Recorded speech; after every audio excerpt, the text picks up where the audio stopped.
नमस्कार, मैं हूं प्रिया मिस्त्री और स्वागत है आप सभी का इस कृषि बुलेटिन में। आइए सबसे पहले नजर डालते हैं हेडलाइंस की ओर। लाल पीली और बैंगनी शिमला मिर्च से कर सकते हैं लाखों की कमाई। करौंदा के पेड़ से हर महीने कमाए 20,000 रुपए, किसानों को होगा डबल मुनाफा। शताब्दियों पुराना है घड़े से जल का सेवन, नियमित पीने से शरीर को होते हैं कई लाभ। सतर्कता और जानकारी से करें कीटनाशकों का प्रयोग, फसलों को हो सकता है भारी नुकसान। 2000 का नोट बंद आदेश के बाद अब बैंक से नहीं मिलेगा ये नोट। हीट वेव को लेकर आईएमडी ने जारी किया येलो अलर्ट। अब खबरें विस्तार से। हमारे देश में कई रंगों की शिमला मिर्च पाई जाती है। ऐसे में सबसे बड़ा सवाल ये सामने आता है कि कुल कितनी तरह की शिमला मिर्च होती है। तो बता दें कि कुल 5 प्रकार की शिमला मिर्च पाई जाती है, जिसके रंग व फायदे अलग अलग होते हैं। किसान हरी के अलावा लाल पीली और बैंगनी शिमला मिर्च की खेती से हर साल लाखों की कमाई कर सकते हैं, लेकिन इसके लिए सही से बुवाई करना सबसे ज्यादा जरूरी है। वहीं बीज का सिलेक्शन भी उपज पर बड़ा असर डालता है। अब अगर फायदे की बात करें तो बाजार में हरी शिमला मिर्च ज्यादा से ज्यादा 60 रुपए किलो बिकती है, लेकिन लाल पीली और बैंगनी शिमला मिर्च की कीमत आम शिमला मिर्च से ज्यादा होती है। बाजार में 150 से लेकर 200 रुपए किलो तक इसका भाव रहता है। ऐसे में किसान इसका उत्पादन करके कम दिनों में लाखों की कमाई कर सकते हैं।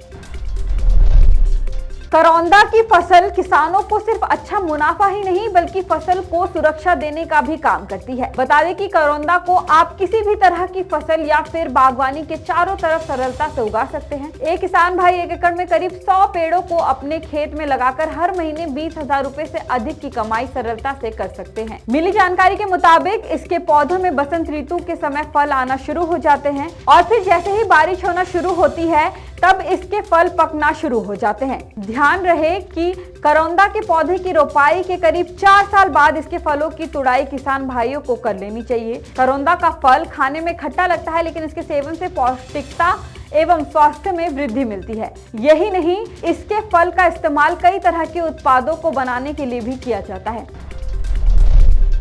घड़े में रखे हुए पानी को पीने से आपके शरीर की रोग प्रतिरोधक क्षमता का भी विकास होता है। इसके विपरीत आप पीने को किसी भी प्लास्टिक की बोतल से पीते हैं तो ये प्रतिरोधक क्षमता तो कम नहीं होती। घड़े का पानी पीने से शरीर में त्वचा संबंधी रोगों से राहत मिलती है। ये शरीर में होने वाले फोड़े, खुजली या किसी भी प्रकार की एलर्जी से राहत दिलाता है। फसलों के लिए कई तरह के कीटनाशक बाजार में उपलब्ध होते हैं, लेकिन आपको इनको खरीदने से पहले गहन जानकारी होना आवश्यकता है। सबसे पहले आपको ये जानकारी होना आवश्यक है कि आप कौन से रोग के लिए कौन से कीटनाशक का प्रयोग कर रहे हैं। बाजार में आज उपर्युक्त सभी के लिए अलग अलग कीटनाशक उपलब्ध होते हैं, लेकिन इसके लिए सबसे ज़रूरी बात यह है कि आपको ये जानकारी होनी चाहिए कि आप जो कीटनाशक अपनी फसल के लिए प्रयोग में लाने वाले हैं वह रोग आपकी फसल को है भी या नहीं। आज बाजार में बहुत से ऐसे कीटनाशक भी आ रहे हैं जिसका प्रयोग अगर आप समान रोग के लिए भी अलग अलग फसल के लिए कर रहे हैं तो भी नुकसान होता है।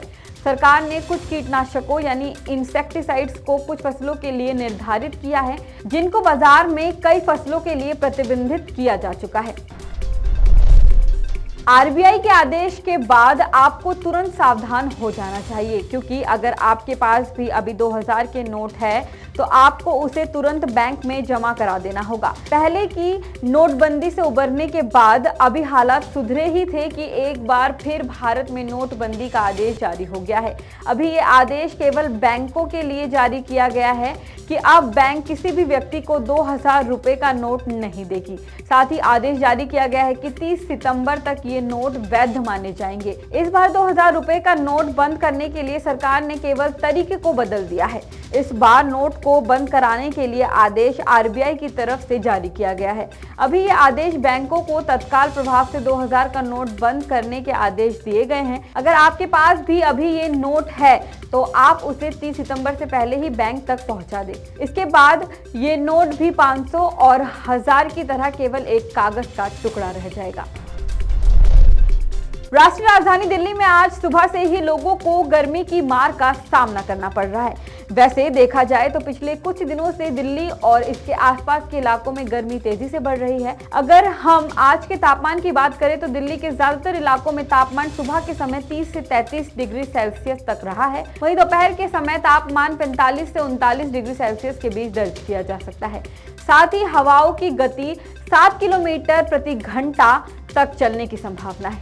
आज के लिए बस इतना ही, लेकिन देश दुनिया की कृषि से जुड़ी तमाम खबरें जानने के लिए कृषि जागरण के साथ बने रहिए। धन्यवाद।